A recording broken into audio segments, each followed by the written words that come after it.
샤를 르클레르가 정말 길을 잃은 것일까요? 페라리에서 루이스 해밀턴과 맞붙고 있는 르클레르를 두고 전 페라리 엔지니어가 상당히 강한 평가를 내놨습니다. 그리고 이 발언은 단순한 비판을 넘어 페라리 내부의 새로운 논쟁을 불러올 가능성이 있습니다.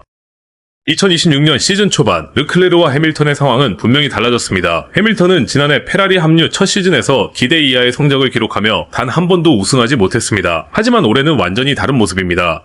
지금까지 11개 라운드를 치른 가운데 해밀턴은 바르셀로나에서 승리를 거뒀고 무려 5차례 포디움에 올랐습니다. 그 결과 드라이버 챔피언십에서 2위를 차지하고 있으며 팀 동료 르클레르보다 무려 31점 앞서 있습니다.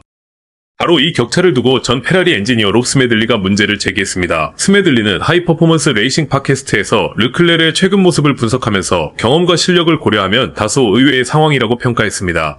특히 그는 최근 레이스에서 해밀턴이 르클레르보다 상당한 우위를 보였던 장면에 주목했습니다.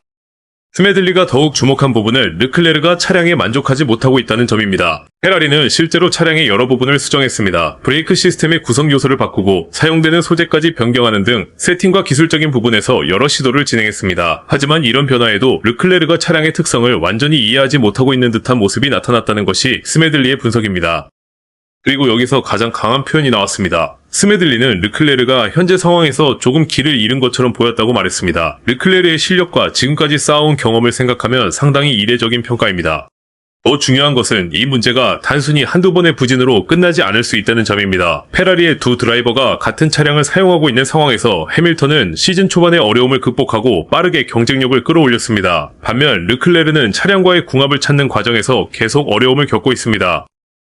이 때문에 페라리 내부에서도 시선이 자연스럽게 두 드라이버의 차이로 향하고 있습니다. 해밀턴의 경험과 적응력이 다시 한번 강조되는 동시에 르클레르에게는 압박이 커질 수밖에 없습니다. 특히 챔피언십 경쟁에서 31점이라는 격차는 단순한 숫자 이상의 의미를 갖습니다. 시즌이 계속될수록 이 차이는 페라리의 팀 전략과 드라이버 우선순위에도 영향을 줄 수 있습니다.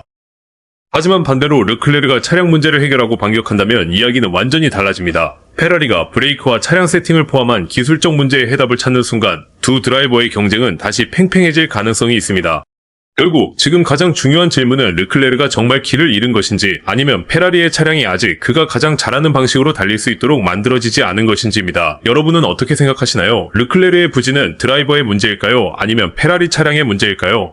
댓글로 의견을 남겨주시고 앞으로도 페라리와 포뮬러1의 핵심 소식을 가장 빠르게 받아보고 싶다면 구독도 잊지 마세요. 2026년 F1에서 페라리가 먼저 찾아낸 혁신적인 기술을 맥라렌이 뒤늦게 따라잡고 있습니다. 그런데 맥라렌의 기술 책임자가 직접 실망했다고 인정했습니다. 문제는 단순한 개발 지연이 아닙니다. 경쟁팀들이 이미 그 가능성을 확인한 뒤에야 맥라렌이 움직였다는 것입니다.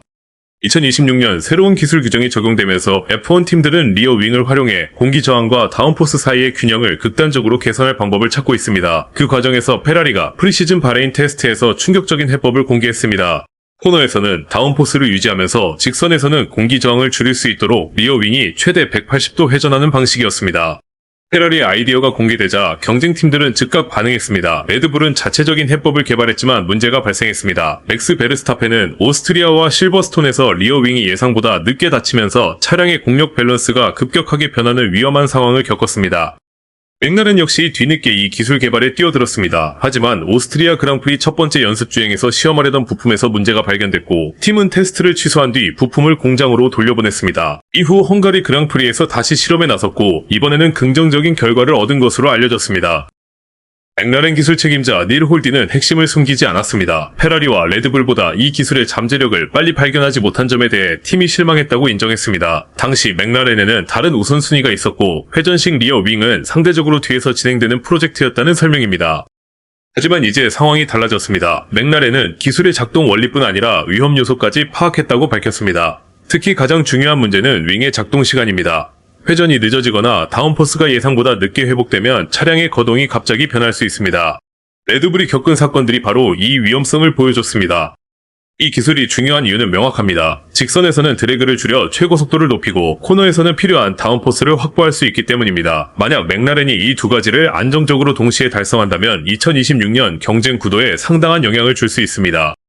맥라렌은 단순히 페라리의 설계를 복사하려는 것이 아닙니다. 현재 개발 중인 차세대 리어 윙에 이 개념을 통합해 새로운 성능 영역을 찾겠다는 계획입니다. 여름 휴식기 이후 실제 레이스용 부품으로 투입될 가능성이 거론되는 이유입니다. 결국 이번 사건은 F1의 기술 전쟁이 얼마나 빠르게 진행되는지를 보여줍니다. 페라리가 먼저 문을 열었고 레드불은 그 과정에서 위험을 보여줬습니다. 그리고 이제 맥라렌이 그 경험까지 활용해 자신만의 해법을 완성하려 하고 있습니다. 여러분은 어떻게 보십니까? 맥라렌이 이 회전식 리어윙으로 페라리와 레드불의 격차를 실제로 좁힐 수 있다고 생각하시나요? 댓글로 의견을 남겨주시고 앞으로도 F1의 가장 뜨거운 기술 전쟁을 빠르게 전해드릴 수 있도록 구독도 부탁드립니다. 대한 영상 오프닝, 페라리의 회전식 리어윙을 강렬하게 클로즈업하고 이어 맥라렌과 페라리의 차량을 빠르게 교차 편집합니다. 화면에는 맥라렌, 뒤늦게 움직였다 라는 강한 자막을 배치합니다. 사실 설명, 2026년 규정과 함께 리어윙이 회전하는 모습을 그래픽으로 보여주고 직선 주행에서는 드래그가 줄어들고 코너에서는 다운포스를 확보하는 원리를 간단한 애니메이션으로 표현합니다. 레드불 사례, 맥스 베르스타펜의 오스트리아 및 실버스톤 주행 장면과 함께 리어윙 작동 문제를 강조합니다. 차량의 공력 밸런스가 변하는 순간을 슬로모션으로 보여줍니다. 맥라렌 반응, 맥라렌 차량과 닐 홀디 관련 이미지를 보여주면서 페라리보다 늦게 발견했다는 핵심 발언을 강조합니다. 기술적 영향, 리어윙의 회전 과정을 CG로 재현하고 직선에서는 저항 감소, 코너에서는 다운포스 확보라는 두 가지 효과를 화면 양쪽에 대비시킵니다. 마무리, 맥라렌 차량이 고속 직선과 코너를 통과하는 장면을 빠르게 연결한 뒤 맥라렌의 반격이 시작되는가? 라는 질문형 자막으로 끝냅니다.